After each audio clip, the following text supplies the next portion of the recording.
Sinasabi mula sa aklat ni Propeta Isaías.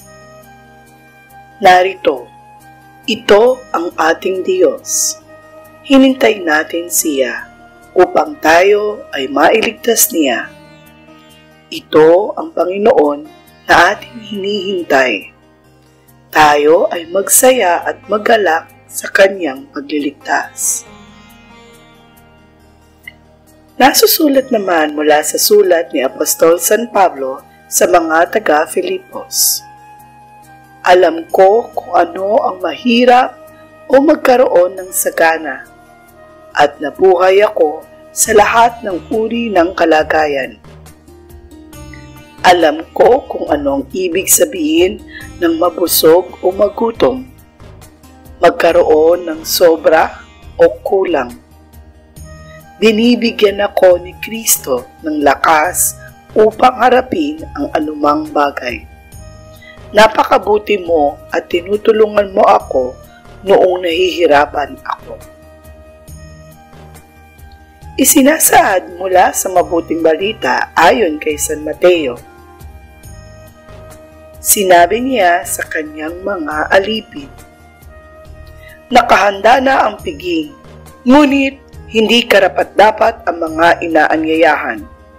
Kaya, pumunta kayo sa mga lansangang matao at inyong anyayahan sa kasalan ang lahat na makita ninyo. Lumabas nga sa pangunahing lansangan ang mga alipin at isinama ang lahat ng natagpuan, masama't mabuti, anupat na puno ng mga panauhin ang bulwagang pangkasalan. Sa unang dalawang pagbasa, narinig natin ang tungkol sa nagliligtas na pag-ibig ng Diyos sa kanyang mga tao. Alam ng Diyos ang sakit at ang mahirap na kalagayan ng pamumuhay ng mga tao. Binibigyan ako ni Kristo ng lakas upang harapin ang anumang bagay. Tunay na kasama ko ang Diyos sa bawat paghihirap. Sa Ebanghelyo, tinanggihan ng mga tao ang paanyaya ng hari at umalis sila. Muli, ipinadala ng hari ang kanyang mga lingkod upang tipunin ang lahat ng kanilang nakita, maging ito ay masama at mabuti. Sa mundong ating ginagalawan ngayon, maraming tao ang tumatanggi sa paanyaya ng Diyos. Ngunit, hindi sila pinababayaan ng Diyos. Ang Diyos na laging nakabukas ang mga kamay. Ang Diyos ay palaging naghihintay para sa lahat ng mga tao sa mundong patuloy na nagbabago araw-araw. At ang mga pagbabagong ito ay kailanman hindi naging tawag mula sa Diyos. Ang mundo ay ganap na nagbago, lalo at higit sa larangan ng teknolohiya na nagdulot ng pagbabago sa pag-iisip ng mga tao. Patuloy na inilalayo nito ang mga tao sa pag-ibig ng Diyos. Maraming beses o pagkakataon sa ating buhay pananampalataya ay tila nagiging lip service na lamang o simpleng pagpunta lamang sa simbahan.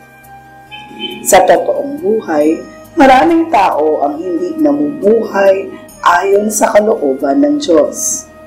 Kaya, ang simbahan ay kailangang humanap ng mga paraan upang ibalik muli sa wasto ang mga mananampalataya tungo sa Diyos. Nanawagan ng simbahan at ang pamunuan ni Papa Francisco na muling pag-isipan ang tungkulin ng simbahan sa Sinodo 2023. Ang banal na Espiritu, sabi ni Papa Francisco, ay ang siyang namamahala. Kaya tayo ay tinawag sa panalangin kasama si Papa at ang lahat ng mga tao na nasa Sinodo. Mga laiko, relihiyoso, mga pari, mga obispo at mga kardinal. Hayaang gabayan sila ng Espiritu Santo at maglakbay kasama nila sa buong panahon ng Sinodo. Maaaring gawing nakatuon ang ating pananampalatayang Kristiyano sa kabaitan at awa ng Diyos. Kaya mga kapatid, maging isa tayo sa panalangin at hilingin sa mahabaging Diyos na ating Ama na gabayan ang sinodo tungo sa kanyang habag at pagmamahal. Manalangin tayo. Ang Panginoon ng aking pastol, hindi ako magkukulang. Pinagpapahinga niya ako sa masaganang damuhan. Patungo sa tahimik na batisan, ako'y kanyang inaakay. Panibagong kalakasan, ako'y kanyang binibigyan. Pinapatnubayan niya ako sa tamang daan upang siya'y aking maparangalan. Amen.